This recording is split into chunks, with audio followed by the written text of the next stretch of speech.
cinéma, c'est 24 fois la vérité par seconde. Alfred è bellissimo! Sur ma carte d'identité, écrit réfugié SNCF. On part d'avoir une rêve de trajet. À la prof,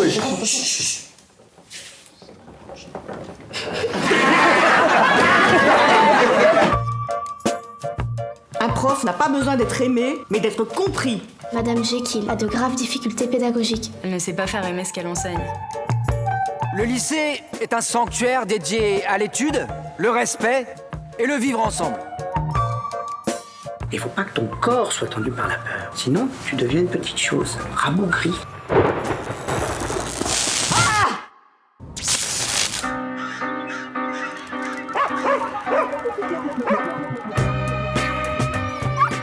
Je ne me souviens de rien, sinon d'une chaleur reposante. Quelle vitesse!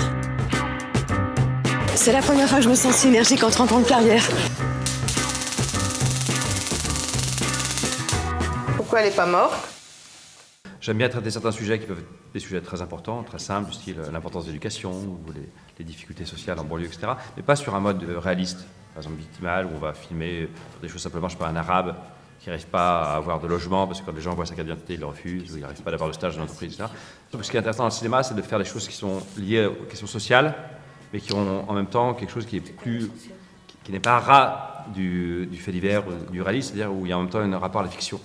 Il y a des choses qui ne sont pas possibles, des choses qui sont miraculeuses, des choses qui sont inouïes, etc. Qui est une sorte de dialectique, le mot peut-être attention, mais enfin qui est une sorte en tout cas de tension entre des choses qui nous ramènent à la réalité dans ce cas-là le plus dur, et en même temps qui s'échappent vers des choses qui sont purement fictionnelles. Pour dire tout simplement, quand on est une mauvaise prof depuis 35 ans, on ne peut pas devenir un bon prof comme ça, c'est-à-dire forcément, sinon on l'aurait déjà fait. Donc il faut qu'il y ait quelque chose de pas naturel qui se passe, il faut qu'il y ait comme un accident. Par exemple, un accident de laboratoire. Et donc la nouvelle de Stevenson me permettait de trouver tout simplement ce moment clé, ce pivot, où la mauvaise prof peut devenir bonne prof par un accident, qui est l'accident de laboratoire. La transformation était pour moi liée à une question pédagogique. Mais comme elle ne l'a pas choisi, comme c'est l'accident, évidemment, ce qu'on ne choisit pas, on peut le payer cher. En tout cas, les métamorphoses qui ne sont pas décidées par soi-même, qui ne sont pas contrôlées par soi-même, peut-être nous amènent, nous conduisent à des choses qui sont un peu dangereuses. Pour José, à tort ou à raison, hein, mais j'avais comme un pressentiment, une intuition, que par rapport à ce personnage d'homme au foyer, ce qui est quand même relativement rare des hommes au foyer, il pouvait amener une espèce de tendresse, d'humilité, de choses très chaleureuses, ce qui n'est pas forcément la caractéristique la plus évidente d'Isabelle, par exemple, et que ça faisait un beau contraste entre le côté extrêmement perdu, timide, pusillanime, craintif du personnage d'Isabelle, et le côté extrêmement chaleureux, doux, accueillant du personnage de son mari, avec en même temps un truc légèrement comique, comme si son mari, déjà c'est comique d'être un homme foyer en soi, c'est comique qu'il ne se rende peut-être pas forcément compte de la gravité du désarroi de sa femme. Et puis aussi, si vous voulez, ce qui m'intéressait, c'est que c'est quelqu'un qui, on pourrait dire, est presque comme un artiste, parce qu'il ne travaille pas, vraiment, il n'a pas d'enfant, donc il n'a pas de responsabilité, si vous voulez. Ce qui l'intéresse dans le film, en tout cas, c'est la seule chose qu'on voit, c'est le piano.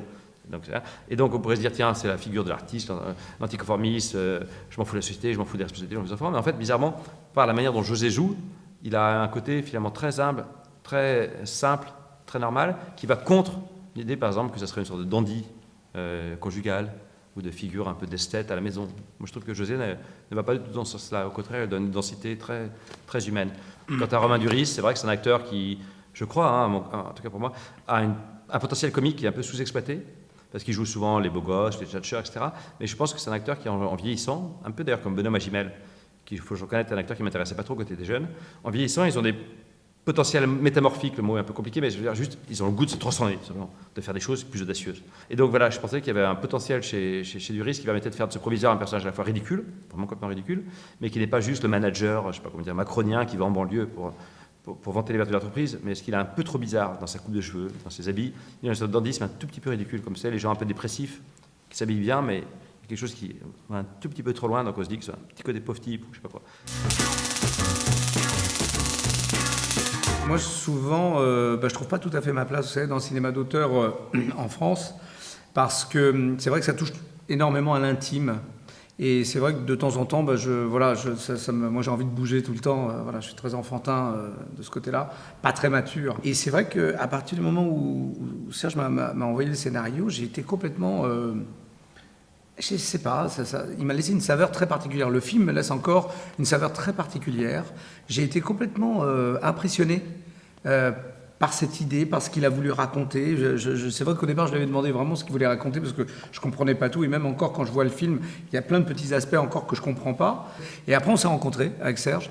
Et là, vraiment, ça a été un coup de foudre. Ça a été un coup de foudre parce que ça soit pendant le tournage, que ça soit au moment où on s'est rencontrés, voilà, je suis tombé amoureux de sa personne, de sa gentillesse, de sa manière de... Voilà, il m'a captivé, intéressé. Et le film était en adéquation avec ce qu'il était lui. Vraiment, tout était en osmose. Et puis, je suis très content parce que, voilà, il est venu chercher quelque chose que j'avais pas eu l'occasion de donner, qui est assez intime d'ailleurs, qui est quelque chose de beaucoup plus tendre. Et en fait, le fait, je sais pas, il m'a presque envoûté, quoi. Il a réussi à me faire switcher, venir sur le plateau. Et l'attitude sur le plateau était tellement géniale. Et puis, travailler aussi avec Isabelle Huppert et Romain Duris, ça faisait longtemps que j'avais envie de travailler avec ces acteurs-là. Et ça a été tout a été très simple. J'ai commencé à tirer une espèce de fil d'Ariane, si vous voulez, qui me permet d'accepter peut-être plus l'intime. Voilà. Donc, c'est peut-être le moment de la maturité, mais j'y crois pas beaucoup. Non, je continue à être encore un peu sauvage. Ce que les jeunes ont apporté, c'est que c'est pas moi qui écris, ni Axel Repère, scénariste, les interjections avec lesquelles il provoque Isabelle Huppert en cours, avec lesquelles il l'insulte de manière plus ou moins détournée. C'est tout simplement des élèves de la classe qui proposaient des choses avec mon causerie artistique, Pascal Bodet, qui les faisait répéter le matin. Pas répéter, pardon, c'est pas le bon mot, qui les faisait improviser, en disant voilà, on va tourner ça, parce que ça vous donne des idées. Et je trouvais que souvent, il proposait des choses qui étaient pour moi inédites. Donc, à tort ou à raison, j'espère ou j'estime qu'en faisant jouer ces gens, alors que moi je suis pas ni arabe ni noir et je connais pas du tout ces gens-là, il y a une sorte de fraîcheur, de légèreté. C'est comme le rapport à Huppert, ça casse un peu les piédestals et ça bouge plus. Et à la fin, quand elle s'écroule, c'est quand même eux qui sont émus, peut-être même avant le spectateur, ou en même temps, ou peut-être si le spectateur ne l'est pas. J'aimais bien que Malik soit un peu le relais du spectateur, c'est-à-dire quand il y a les scènes pédagogiques, que ce ne soit pas un film sur le savoir, au sens où le genre se dit tiens, maintenant on va se taper un peu de trucs de savoir, mais que donc c'est une expérience qu'on fait avec le spectateur. C'est-à-dire qu'il est comme Malik, j'espère, il essaie de comprendre ce qu'il se dit, c'est pas si facile, il fait un effort ou pas. Et s'il s'accroche, il y a à la fin une récompense, qui est la récompense qu'on appelle l'eureka, comme disait Archimède, c'est-à-dire le plaisir de comprendre quelque chose qu'on ne comprenait pas avant. C'est très simple, même si ça a coûté finalement un petit peu cher, parce que c'est un peu compliqué à faire. Mais bon, en tout cas, c'est très simple. Et dans l'idée, c'est tout simplement comme quelque chose qui se faisait même dans des séries télé des années 50, comme Outer Limits, qui était une série télé que j'aime beaucoup, américaine, dirigée par Leslie Stevens. C'est un ce que j'aime beaucoup. Moi, je suis assez, j'espère que ce n'est pas une forme de réactionnariat, je sais pas dire, mais je suis assez attaché à des rapports au cinéma qui datent d'avant le numérique et avant l'idée qu'on tourne tout à 3 ou 4 caméras, qu'on fait tout en immersion dans le réel. Et donc voilà, les effets spéciaux vont aussi dans ce sens, très simple. C'est essentiellement l'idée que Madame Jekyll est un personnage très obscur, qui est timide, comme j'ai dit tout à l'heure, et même plus que timide, craintif, pusillanime, qui vit dans l'obscurité. Et l'idée, c'est que par contre, la nuit, celle qui est obscure devient lumineuse, tout simplement. Et donc c'est pas un monstre, c'est plus une boule de lumière. Je peux dire, peut-être que Isabelle ne ressemble pas à une boule en termes de silhouette. Non. Mais... Moi, la boule, c'est moi. La boule à facette est derrière, donc je renvoie la lumière sur Isabelle. C'est comme ça. Le mot industrie fait que de temps en temps, on peut aller de plus en plus vers la technologie. Et c'est ça qui est un petit peu embêtant. En tout cas, c'est ce qui est en train de prendre le pas là maintenant au cinéma. C'est-à-dire qu'on se rend compte que les effets spéciaux ont pris une telle puissance, l'homme, le surhomme, le monde dans lequel on vit nous donne presque des perspectives millénaires. Et donc du coup, c'est vrai que c'est quand même... Voilà, on est en train de travailler plus sur une technicité, une inventivité, mais je pense que l'humain a toujours besoin évidemment de créativité. Je pense que plus on va vers des choses comme ça, démesurées, d'effets spéciaux, au bout d'un moment, les gens ils sont presque complètement impassibles par rapport à ça. Donc ça va avoir son temps, et puis la créativité est en train de revenir, parce que les moyens, l'argent dans le cinéma est en train de redescendre, en tout cas en France.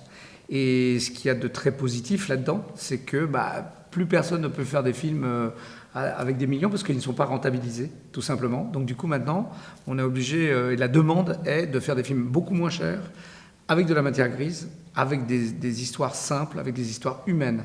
Donc voilà, est-ce que le cinéma d'art et essai va pouvoir garder son identité? C'est ça qui est le plus inquiétant. Parce que forcément, y a un manque... Enfin, je suis très heureux d'arriver ici à Auch et de voir qu'il y a beaucoup de jeunes Ça, c'est très important. Et je trouve qu'il y a un travail d'éducation à faire maintenant, justement, puisqu'on parle d'éducation, mais d'emmener de plus en plus de classes, en tout cas, voir des films d'auteurs et des choses plus intimes. Et voilà, parce que les gamins sont un peu déconnectés, justement, de tout ça. Et ici, c'est formidable de voir voilà, tous les adolescents, non-adolescents et tout ça, qui viennent quand même de leur propre chef. C'est ça qui est extraordinaire. Je crois que c'est une des grandes réussites de ce que j'ai vu jusqu'à maintenant, avec le bar. Moi, je trouve que le cinéma d'arrêt-essai, je sais que c'est un terme qui est peut-être pompeux, était censé être un cinéma de recherche. Et je trouve que le cinéma français, elle a été un cinéma de recherche des années 70. Si vous prenez les films de Godard, de Rivet, de Romer, de ça, etc. Mais moi, je trouve qu'il l'est moins aujourd'hui, c'est mon avis personnel. Et j'espère qu'on pourra retrouver la grandeur du cinéma français des années 70, qui a été un cinéma plus risqué que pour moi le cinéma actuel. Et pour moi, il y a eu 2 grandes décennies dans le cinéma français. C'est pas dire que c'est les meilleurs, mais c'est celles où les choses sont les plus instables et où il y a aussi une certaine déshérence des cinéastes qui tentent, un peu solitaires, années 30, années 70. Et donc j'espère que, pour des raisons X ou Y, on pourra retrouver ce rapport au risque et à la recherche. C'est pas pour faire comme si on était des chercheurs scientifiques, ça n'a aucun rapport, mais juste de tenter des choses qui sont plus audacieuses.